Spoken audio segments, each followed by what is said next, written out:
The sizzle of grilled cheese and the comforting hum of the diner buzzed around him. It had been a long week, and all Daniel Morgan wanted was a quiet dinner with his 8-year-old daughter, Emma, before heading home. Their small table in the corner of that downtown cafe had become a little haven over the last few months. After his wife passed away, Daniel and Emma had clung to small routines like this one, Friday night dinners out, just to feel normal again. But nothing about what happened that night would be routine, because just as the waitress came to clear their plates, a small, hesitant voice made Daniel freeze mid-reach for his coat. "May we have your leftovers?" He turned slowly, confused. Standing there were two boys, maybe 6 and 9 years old.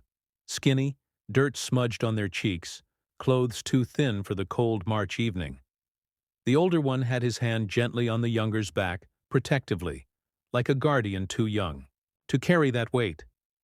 It was their eyes that shook Daniel, wide, tired, and painfully honest, hungry but polite, scared but hopeful.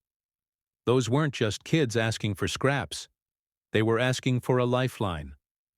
Daniel blinked, unsure if he'd heard right. "What?"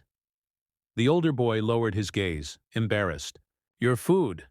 You didn't finish. We were just wondering." The waitress looked uncomfortable, ready to usher them away. People at nearby tables had noticed. Whispers started. But Daniel wasn't listening. His eyes were locked on those kids. He saw something familiar, something raw. Grief, maybe. Or the weight of life pressing down too early. Emma tugged his sleeve. "Daddy, can we help them?" And just like that, his heart cracked wide open. Daniel stood up, gently placing a hand on the boy's shoulder. "What's your name, son?" "I'm Jonah," the boy replied quietly. "This is Micah." "Are you two alone?" Daniel asked softly. Jonah nodded. "For a while now." The words landed like a punch. Daniel couldn't imagine Emma being out on the street for even an hour, let alone days. He looked over at the waitress. "Can we get a couple more grilled cheeses and hot soup, and 2 hot chocolates?" She hesitated, glancing at the manager, then nodded. "Thanks," Daniel said, turning back to the boys. "Sit with us, please." They sat, down at the booth, Emma scooting closer to her dad so the boys could share the other side. Micah was shy, staring at his hands, while Jonah watched every move, alert and guarded. Over the next hour, stories trickled out between bites. Their mom had been sick for months. Their father had never been in the picture. After their mother passed, no relatives came forward to help. They were bounced around from one temporary place to another, eventually ending up on the street. At night, they took turns sleeping while the other kept watch. Daniel had to blink away tears more than once. When the food arrived, Micah's face lit up at the sight of hot chocolate. He blew gently on the whipped cream and smiled the first smile Daniel had seen all night. Emma handed him her cookie. Jonah, though still reserved, whispered a soft thank you. He was trying to stay strong. For Micah, for himself. But it was obvious he was exhausted. Daniel watched him carefully, remembering the months after he lost his wife, when just getting out of bed had felt like a victory. Grief aged you. So did hunger. When the check came, Daniel paid without hesitation. But he didn't want to just send them back into the cold. That thought made his stomach twist. "You boys have somewhere safe to go tonight?" he asked. Jonah's silence was answer enough. Daniel hesitated.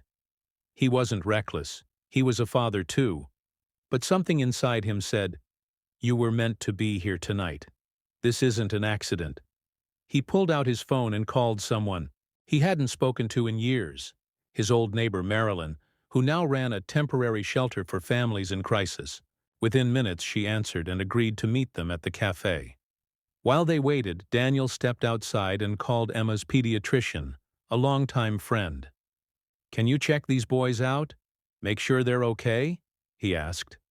He didn't know what future the boys had, but he knew they deserved better than this. Marilyn arrived 20 minutes later, her arms open, her heart even wider.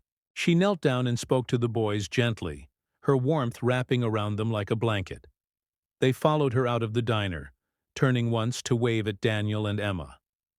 Daniel waved back, swallowing the lump in his throat. He hadn't just given away leftovers. He'd shared a piece of his heart. The next morning, he and Emma stopped by the shelter. Jonah and Micah were showered, wearing clean clothes. They ran up to Emma, who hugged them both tightly. That day turned into the beginning of something none of them had expected. Over time, Daniel found himself volunteering at the shelter more. Emma, once so quiet and withdrawn after her mother's death, laughed again, especially when playing tag with Micah. Jonah began opening up, asking Daniel questions about books and history and eventually about being a father. Weeks turned into months. The paperwork wasn't easy. There were background checks, court dates, meetings with caseworkers. But Daniel pushed through, every step, because something had changed that night. Not just for the boys, but for him too. He had walked into that diner a grieving, tired, single dad, just trying to make it to bedtime. He had left with a new purpose. 1 year later, Jonah and Micah stood beside Daniel and Emma on a small stage at the courthouse. The judge smiled warmly, papers signed. "Congratulations," she said. "It's official." Daniel knelt down, arms open. The boys ran into his embrace. Emma threw her arms around them too. A family. A real one. Not because they shared the same blood, but because, on one cold evening, a simple question broke a man's heart wide open. "May we have your leftovers?" Moral of the story. Sometimes the smallest voice holds the greatest need. And sometimes love arrives not with a grand entrance, but with a whisper. What we throw away may be someone else's hope. Kindness doesn't just change lives, it builds families.